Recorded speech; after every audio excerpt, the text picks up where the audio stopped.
Hello guys, ulit. Ngayon nasa double reinforced rectangular beam. Ulit tayo sa part 2 ng double reinforced. Ngayon, sa part 1, hinahanap natin ang MU. Ngayon, hinahanap naman natin ang steel area habang given ang moment.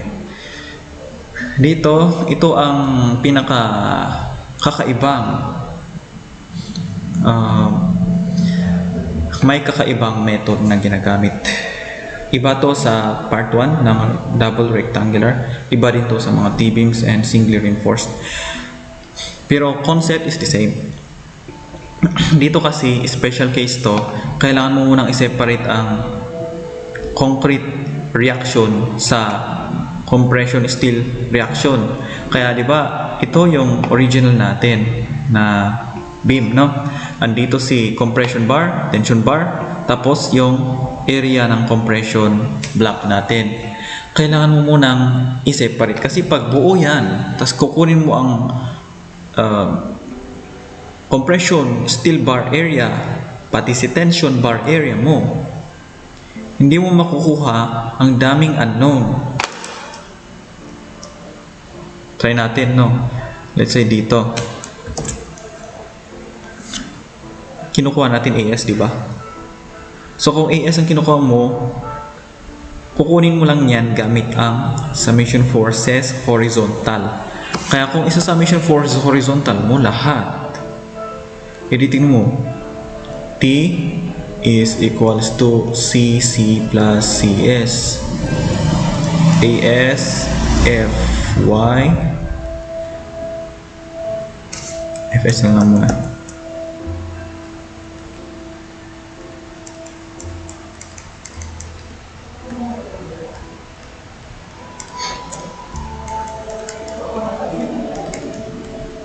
Dito guys, kahit man kung since ang tension bar natin sa pagkuha ng AS sa doubly reinforced, always FY yan. Kung FY to guys, meron tayong FY, meron tayong FC, B, pero ito wala, and then wala. Apat ang unknown. Anong gagawin? Kahit ma-assume mo na anong value ni Fs, in-assume mo na yielding siya. Meron pa rin tayong tatlong unknown, kaya hindi talaga natin makuha yan. Kailangan muna natin i-isolate ang pang-compression, concrete, at ang pang-tension. I mean, pang-steel bars. And dito, ito galing ang concept niya. Dito basta take note nyo lang to na ito singly reinforced rectangular beam to. Singly yan. Dito ay doubly na walang concrete. No? Walang concrete reaction. Dito ay yung full. So ito singly, di ba? Sabi sa singly guys, ito ang concept niya, bakit ganito ang equation natin. Sa singly kasi, pag sa singly, kung ang AS natin ay greater than AS maximum, doble siya. Tapos pag AS ay less than AS maximum, singly. Pag sa MU naman, ang MU ay greater than MU max, doubly. Pag MU ay less than MU max, singly. Same din yan sa rho. Pag rho ay greater than rho max, doubly.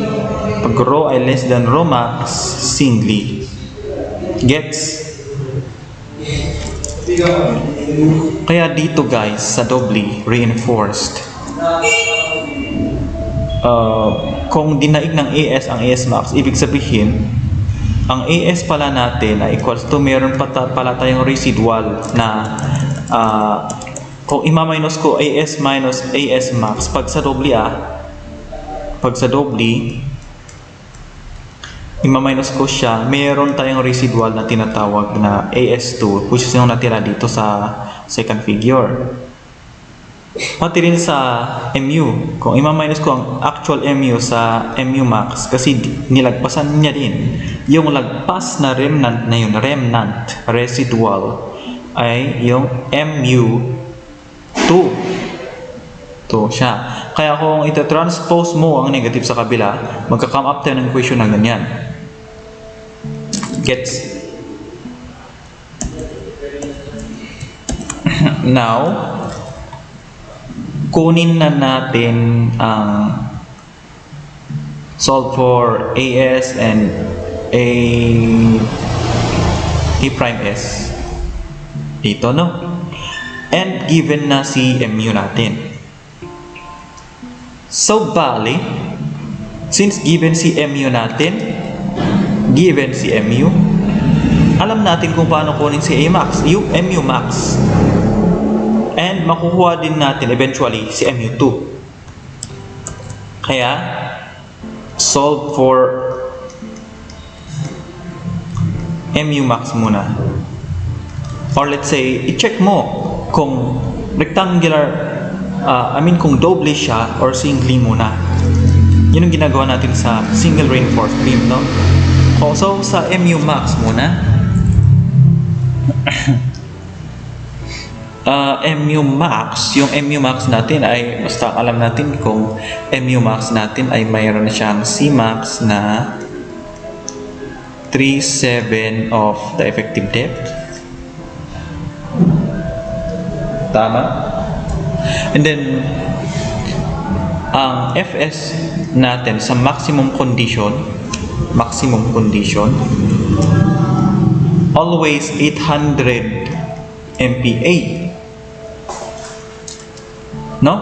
And yielding siya kasi above Fy siya lagi. Kaya nga, ang nilalagay ko dyan ay yung T1 natin dito. Fy, nag-yield ang tension bar sa singly reinforced beam dito. Pati rin dito, since isang material ang ginagamit mong bar, kung nag-yield sa una, dapat nag-yield din sa ikalawa. So, yield sila, Fy silang dalawa. Pero balot yung AS2 kasi remnant lang yun. Area, hindi equal ang AS max at AS2 kasi mas maliit. Pero yung klase ng material na ginamit mo, nag-yield na siya. Nag-yield din doon sa kabila, iisa. Okay? Ilang itik note nyo? Basta Fy. Laging yielding si tension bar pag sa pagkuha ng tension area and compression steel area, no? Okay, so kukunin na natin si MU max. MU max formula na lang agad. Meron yung formula na nasa libro, minimorize nyo na lang siguro, pero sa akin, since ang pagkuha ni MU max ay ginagamit lang ang singly reinforced concrete beam section lang, so hindi mo makukuha ang MU max dito sa second figure, hindi din makukuha dito sa main figure, kasi doubly na dito lang sa first figure natin, dito sa gitna. Kasi wala siyang compression bar, dito mo lang makukuha si MU max, kasi si MU max ay pag-checkan lang yan. Pagbasihan kung doubly or singly ang beam, no? Okay, MU max natin sa singly, from singly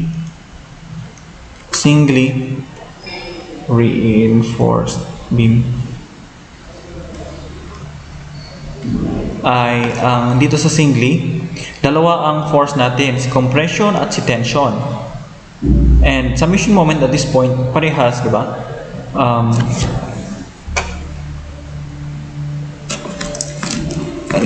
Ito siya, AS, ma-eliminate si tension, di ba? Matitira si compression.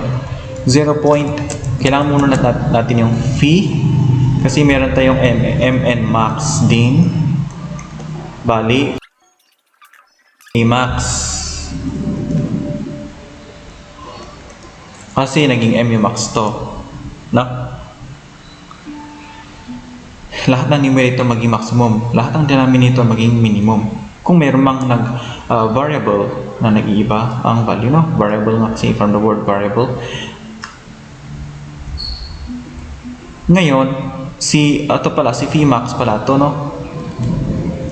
Alam ba natin si Vmax? Hindi pa. Basta ang alam natin ay si Fs pag maximum condition, always 800 MPa. Nakukuha to sa strain diagram, and tinatamad na akong ituro ngayon kasi hahaba lang yung video. Tanungin nyo na lang sa personal kung hindi nyo pa gets, kasi naturo ko na to noon pa. Ito, ang formula niyan ay laging 600 D minus Cmax over Cmax. Ang D natin ay given na 500. Bali, ang Cmax natin kung ano mo yan?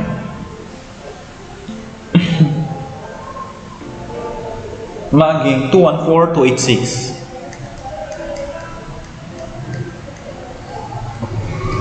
Amax mo, gamit ang beta 1 natin ay 0.836, no?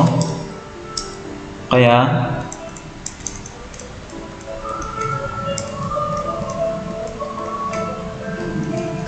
Amax 179.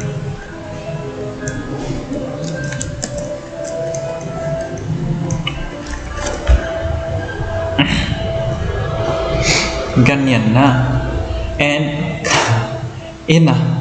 Makukuha mo si phi naman gamit ang Fs max, and nasa transition zone ang 800 kasi ang 800 ay less than 1,000, di ba? Kasi ang Fy natin ay obviously 415, no?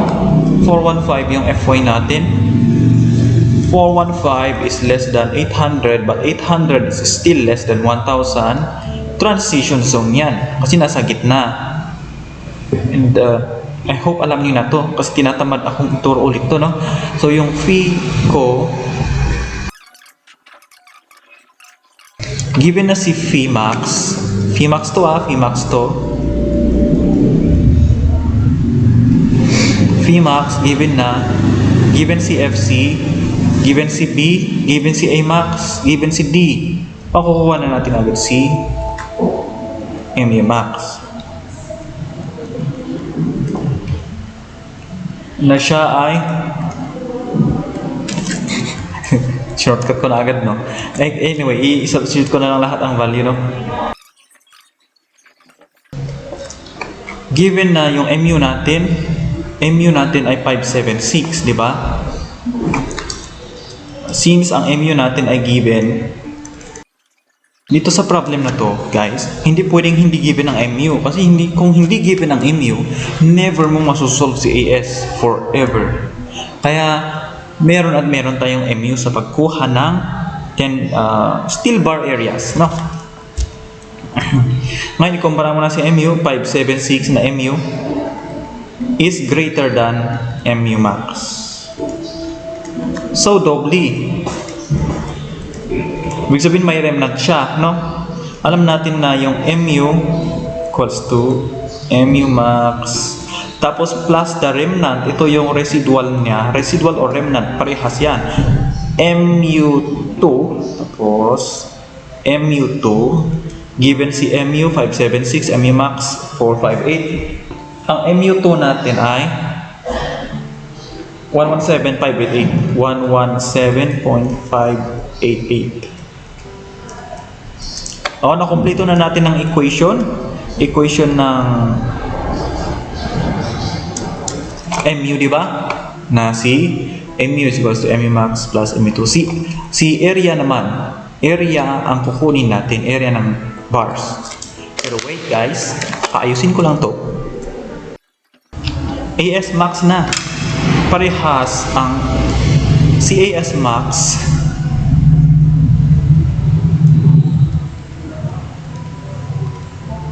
makukuha mo si AS max sa singly reinforced rectangular beam ulit na figure.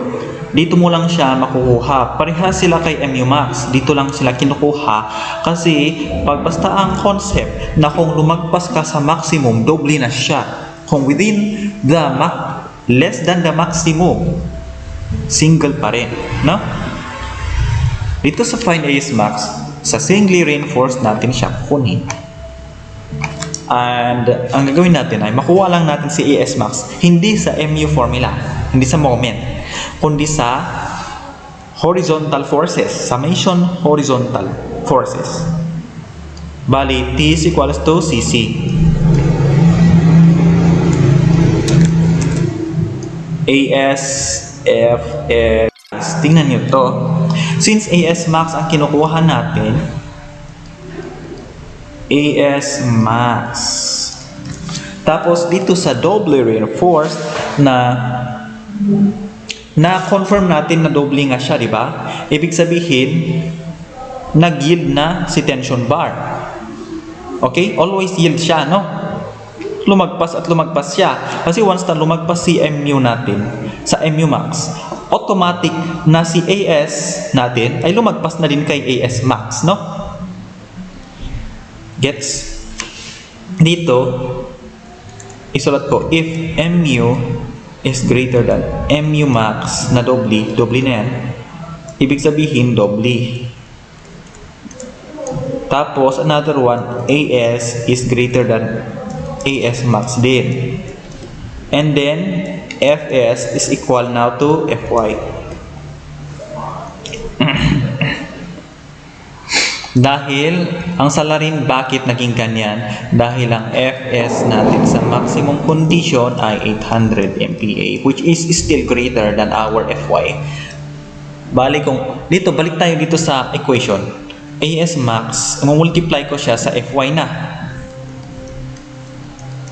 Plus 0.85, multiply ko sa 30. A max na, nadamay na si A. Kasi B, 300 ba?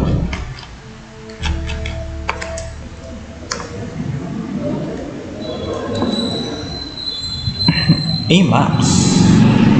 Ang A max natin na so makukuha ko na si AS max. Si FY pala 415.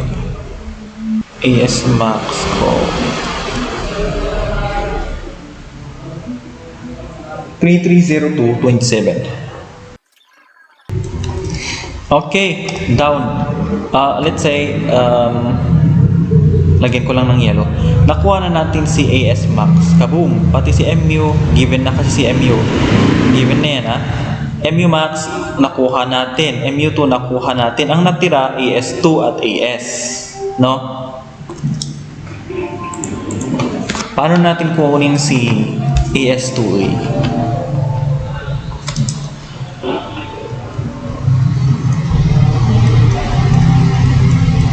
Si AS2, makukuha lang kasi residual yan. Yan yung tira-tira na iniwan ni AS kung may minus mo sa AS max. Ito, tira-tira, na pumunta siya dito. Diba? Ito na gagamitin mong figure, no?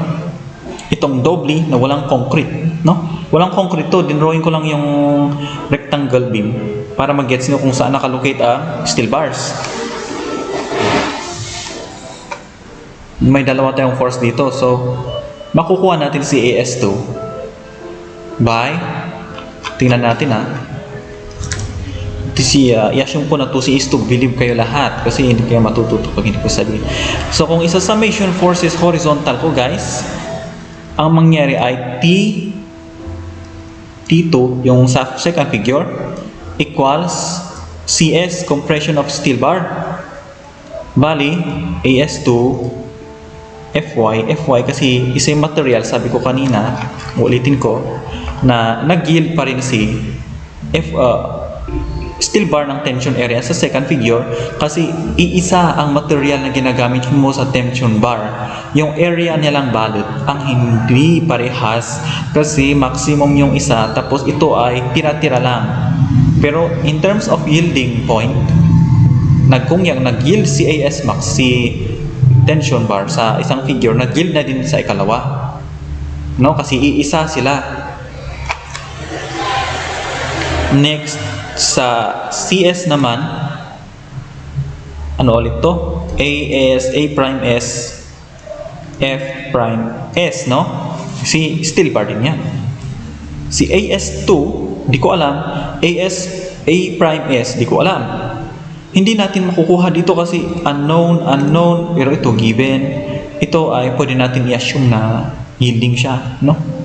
Kaya pwedeng maging given yan. Since may dalawang unknown ako, hindi ko makukuha dyan. You cannot use this one. Kaya ang gagamitin ko, instead, ay yung summation moment na lang.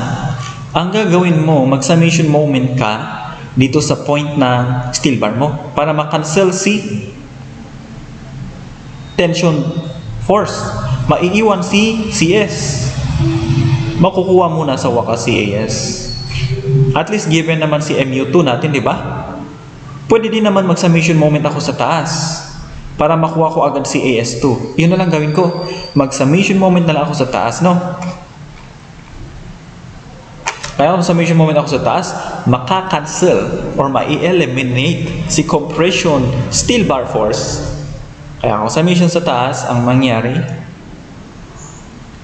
MU2, kasi sa second figure, sure, sino-shortcut ko na. Ayaw ko nang ipakita ang complete solution ko sa pagkuha ng summation moment kasi automatic alam nyo na yan. So, MU2 equals, syempre meron at meron to,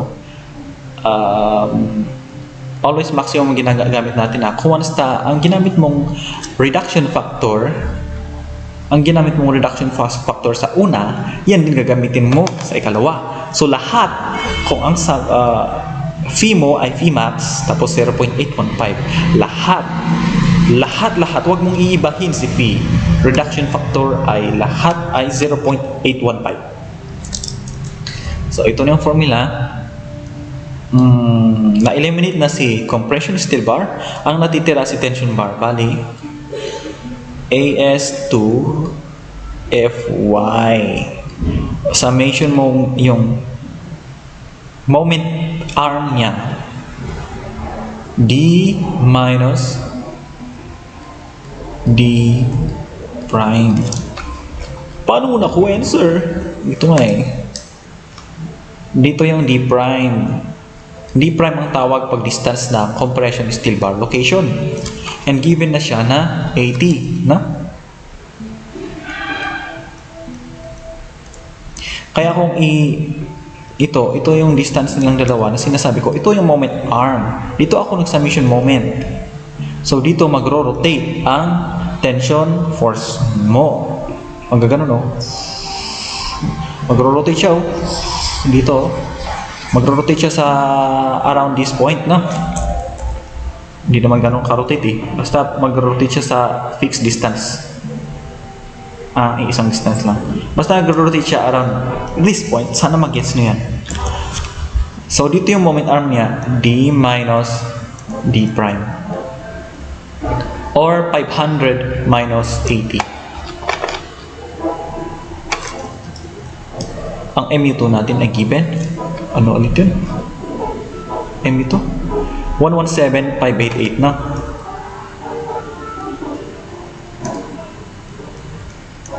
I-multiply ko siya sa 10 raised to 6 para maging Newton mm.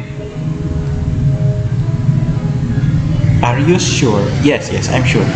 And then 0.815. AS2 natin, ito yung kinukuha natin. 415 MPa or Newton mm square. And then D natin na 500 minus 80 na mm yan. So mm lahat, Newton lahat. Ang AS2 ko sa wakas 827767. Yet uy, na-cancel na si AS2.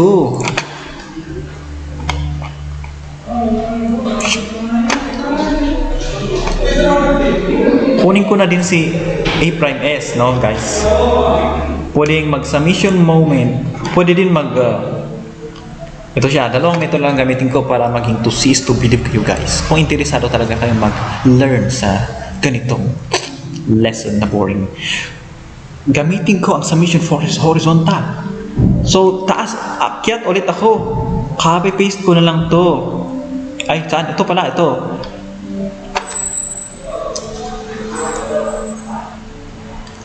Given na AS2 is A2, si FS ko, what is FS?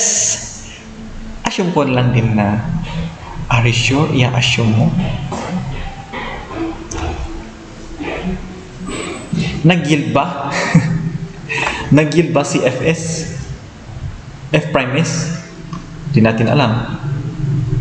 Hindi natin basta-basta kunin yan kung hindi natin alam. No? Ay, kung ganun pala, try ko na lang mag-summation moment sa dito sa point na to para ma-eliminate si T. At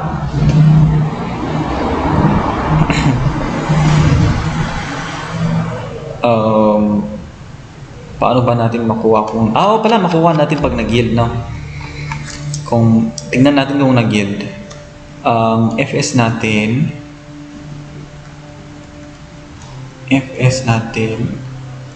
ay 600 times C minus D prime kasi given na si C. Ang C pala, guys, ito ang concept. Ang ginamit mo C sa singly reinforced figure dito, ito yung C max na tinatawag. Hindi na magbabago si C mo. Constantly, yun na lang ang C mo forever. Kahit nasa second figure, iyon pa rin ang gagamitin mong C. Paano yun, sir? Hindi magbabago ang behavior pag ang C mo ay ganun. Kasi kung ang ginagamit mo din sa second figure mo ay yung phi max, yan din dapat ang ginagamit mo din sana dito ay yung C max and A max, no? Except yung MU max at AS max kasi nakalukit lang sila dito, no? Kaya yung C mo, C max yan.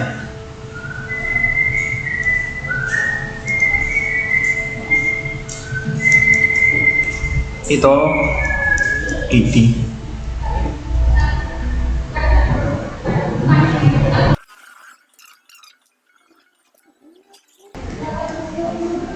Less than 415.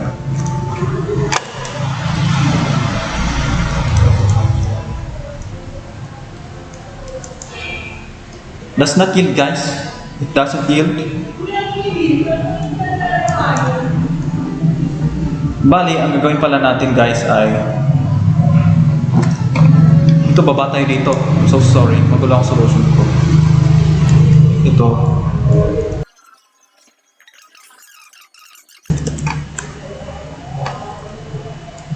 Dito, guys, since less than, ang FS natin ay less than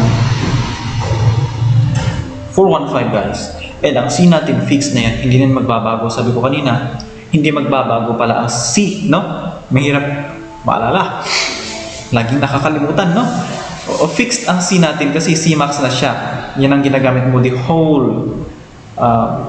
whole solution. Sigurado na tayo na tama na si C.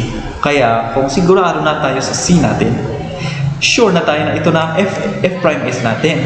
Kaya i-substitute mo dyan, F prime S din.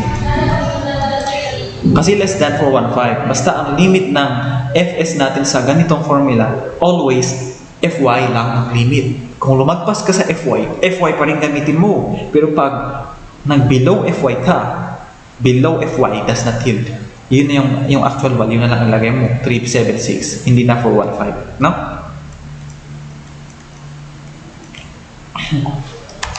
And then, ito, 827.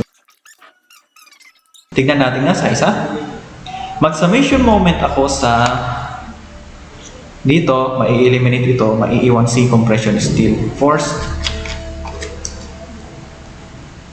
Ito, MU was hala, hindi sila magkakaparehas, guys. 913 to 911. Almost close sila, guys, kasi dito sa MU ko, nag-round ako dito, nagtanggal ako ng decimal.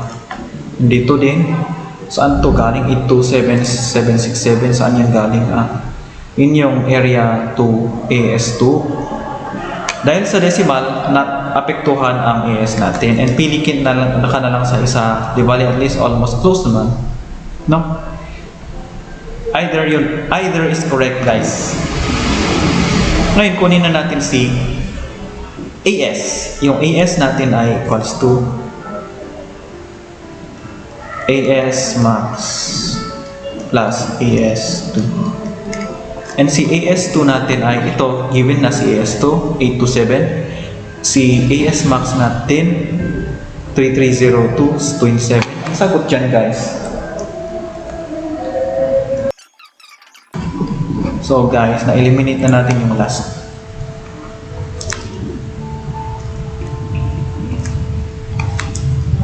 Pati rin to, syempre. Ayun guys, summarize ko lang. Bali guys, ang pagkuha ng AS sa doubly reinforced, pag given si MU, of course, always given si MU. Hindi pwedeng hindi given si MU. Pag kinukuha si AS, no? Ang gagawin mo pagkuha sa AS sa doubly is special case to. Hindi mo pwedeng gayahin ang method mo sa singly, sa T-beam, hindi. Ito lang kakaiba. Kasi maraming unknowns. Hindi mo basta-basta isusolve agad. Kailangan mong i-isolate mo na ang remnant or ang tinatawag na residual. Mahilig ako sa remnant. Ito kasi residual. Residual to is isolate mo yan. Ipag-add mo equals to the total, no? Take note mo na lang tong equations na to. Kasi once na lumagpas ka sa maximum, MU max man yan, AS max man yan, rho max man yan, basta maximum man yan, ang natitira doon, residual. Ano? Tas, ngayon, kukunin mo si MU max, kaya mong kunin si MU max. Kaya mo kasi given na agad si FS max na 800 lagi. Tapos, ikumpara mo kung doble nga talaga, no? Natagpuan natin na doble nga. Tapos, ang residual niya, meron siyang residual positive. Hindi pwedeng negative ang residual kasi kung negative, edi single siya. Kasi walang ganun. Ibig sabihin, MU is less than MU max, no? So, ito na, MU2, nakuha na natin, residual to. After that, na-cancel na natin si MU2. Meron na pala, no? And alam na natin na kung nakuha natin si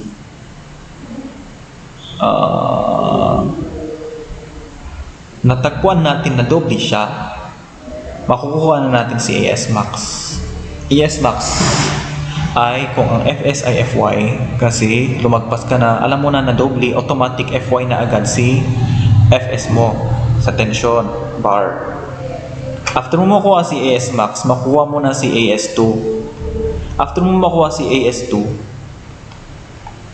ayan, makuha mo na lahat.